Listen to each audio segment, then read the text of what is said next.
Bismillahirrahmanirrahim. Assalamualaikum warahmatullahi wabarakatuh. Perkenalkan, nama saya Muhammad Hilmi Nur Sapaat dari Program Studi Administrasi Publik NIM 2030711049. Di sini saya akan menjelaskan sedikit tentang makalah saya yang berjudul Pendidikan Anti Korupsi. Sejarah singkat korupsi. Korupsi di Indonesia sudah ada sejak zaman kerajaan. Ada banyak orang yang mengatakan praktek korupsi adalah marak di Nusantara pada zaman kerajaan, yaitu pada zaman itu rakyat yang masih buta huruf yang belum berpendidikan ditipu oleh para pejabat kerajaan. Mereka dikenakan pajak yang jauh lebih tinggi dari yang ditetapkan oleh kerajaan, dan kelebihan dari pajak dinikmati oleh para pejabat kerajaan tersebut.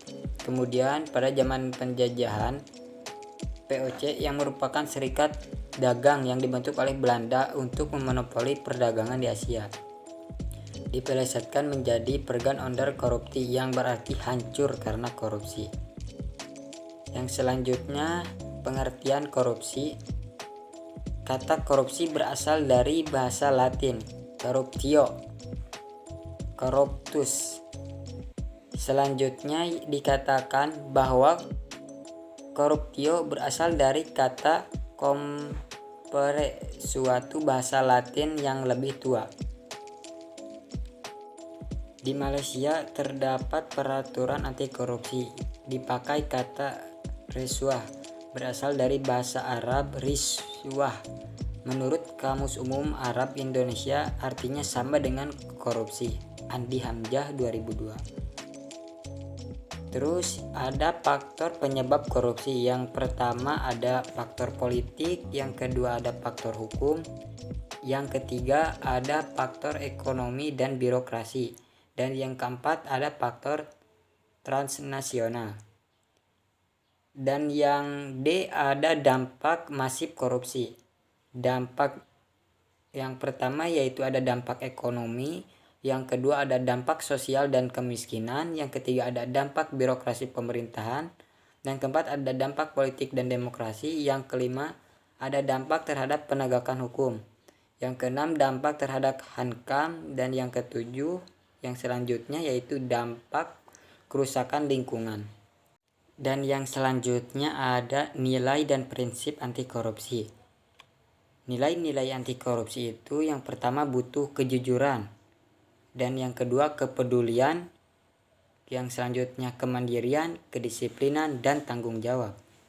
Yang kedua yaitu prinsip-prinsip anti korupsi. Prinsipnya yang pertama akuntabilitas, transparansi, kewajaran, kebijakan, dan kontrol kebijakan. Selanjutnya ada upaya pemberantasan korupsi. Yang pertama yaitu pembentukan lembaga anti korupsi, yang kedua pencegahan korupsi di sektor publik, yang selanjutnya yaitu pencegahan sosial dan pemberdayaan sosial. Selanjutnya ada dasar hukum korupsi. Di Indonesia, Undang-Undang Nomor 31 Tahun 1999 tentang pemberantasan tindak pidana korupsi sebagaimana yang telah diubah dengan Undang-Undang Nomor 20 Tahun 2001 tentang perubahan atas Undang-Undang Nomor 31 Tahun 1999 tentang pemberantasan tindak pidana korupsi. Bentuk-bentuk atau jenis tindak pidana korupsi yaitu yang pertama kerugian keuangan, yang kedua suap menyuap, yang ketiga pemerasan, yang selanjutnya yang keempat perbuatan curang, yang kelima penggelapan dalam jabatan, yang keenam benturan kepentingan dalam penggadaian tindak pidana korupsi. Yang terakhir yaitu gratifikasi. Yang selanjutnya yaitu modus operandi korupsi. Modus operandi berasal dari bahasa Latin yang artinya prosedur atau yang bergerak atau yang berbuat sesuatu. Secara leksikal istilah, modus operandi diartikan sebagai cara atau teknik yang berdiri khusus dari seorang atau kelompok penjahat dalam melakukan perbuatan kejahatan yang melanggar hukum dan merugikan orang lain. baik sebelumnya dan sesudahnya perbuatan kriminal tersebut dilakukan KBBI. Yang selanjutnya, hambatan dalam menangani korupsi.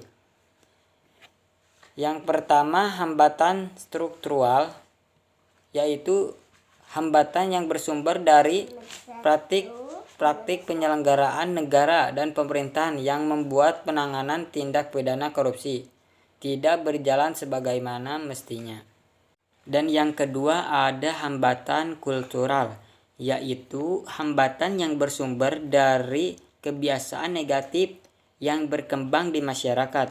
Yang termasuk dalam kelompok ini diantaranya adalah yang pertama, masih adanya sikap sungkan dan toleran di antara aparatur pemerintah yang dapat menghambat penanganan tindak pidana korupsi.